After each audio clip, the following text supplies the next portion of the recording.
So this is ecology lecture number 3, and it's all about ecological succession. You've probably heard the term succession before, perhaps in a history class if you've been learning about a sequence of presidents, so they would call it a succession of presidents or the succession of the king. So basically it's sort of a sequence of events. But ecosystems change just like presidents change and kings change over time, or maybe queens in certain places. But ecosystems are constantly changing in response to natural and human disturbances. And as an ecosystem changes, older inhabitants gradually die out and are replaced by new species. And this change in a community is called an ecological succession. Now, so I want to draw your attention to this diagram, because sometimes students will look at this and be very confused about what they're looking at. What they think they're looking at is that, here's the edge of a forest and then you walking into the forest.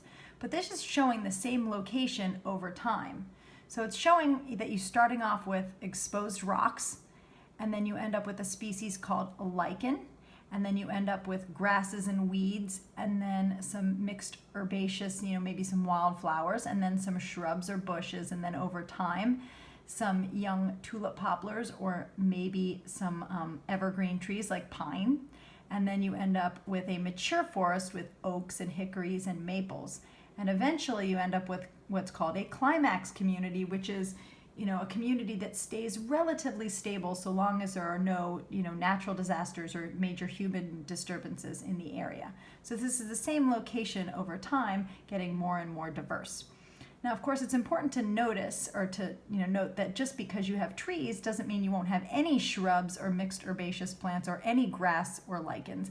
It just means that you have all of these things in addition to these other trees. And you may have more trees than you would have shrubs or mixed herbaceous plants, but you're going to have some weeds and wildflowers mixed up in between all of these plants.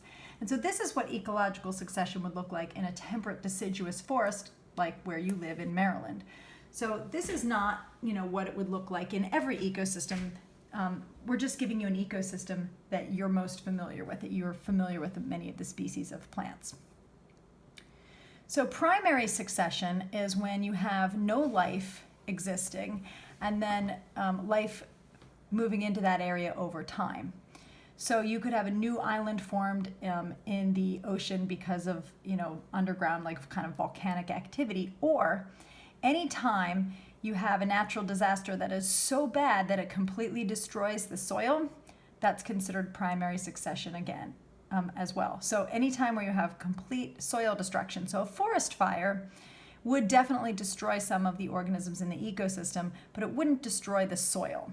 But a lava flow, that would cover the ground, and then the lava, when it cools, turns into rock. So that would be an example of primary succession.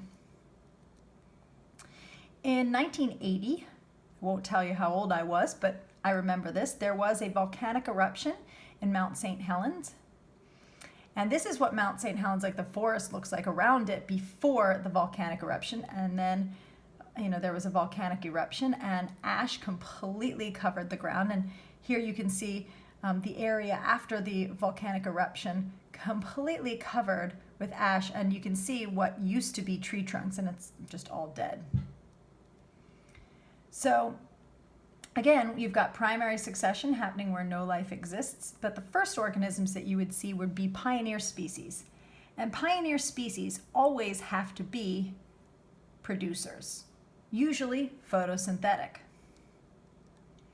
A great example of one of the most common pioneer species is actually called a lichen. Now, it's spelled L-I-C-H-E-N, which would seem to be spelled lichen, but it's actually pronounced lichen. And actually a lichen is two organisms. It's almost always an alga and a fungus living in a mutualistic relationship. So this is also an example of mutualism, so you're probably going to get lots of questions about lichens on tests and quizzes. But they can grow on bare rock and actually break rock up into soil. They don't make super rich soil, but they make soil where there was no soil before. So that's why they're great pioneer organisms, because not only do you have a producer, but you have a decomposer. And in fact, if you had an ecosystem that was completely made up of producers and decomposers, that's all you would need to have a stable, self-sustaining ecosystem. You don't need any other organisms. You don't need herbivores or carnivores or omnivores. So long as you have a producer to convert energy into a form that can be used, and then you have decomposers to break down dead matter to recycle nutrients back into the soil, you could have a stable ecosystem. So a lichen kind of could be like could create a stable ecosystem all on its own. You've probably seen these on rocks. They're kind of a grayish, greenish, and they kind of look crusty. They sometimes grow on tree trunks, on fences, if it's a wooden fence, like a split rail fence.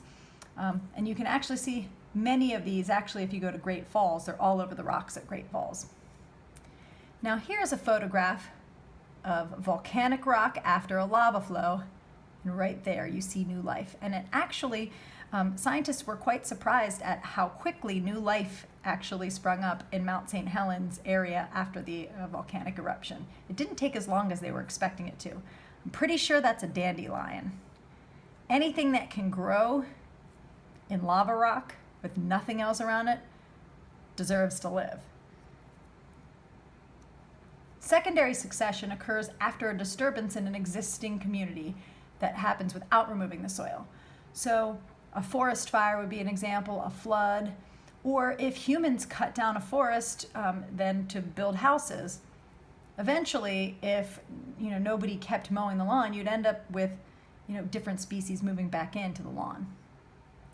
So after a forest fire, you still have soil, and there are some organisms survive. So the forest would actually recuperate pretty quickly.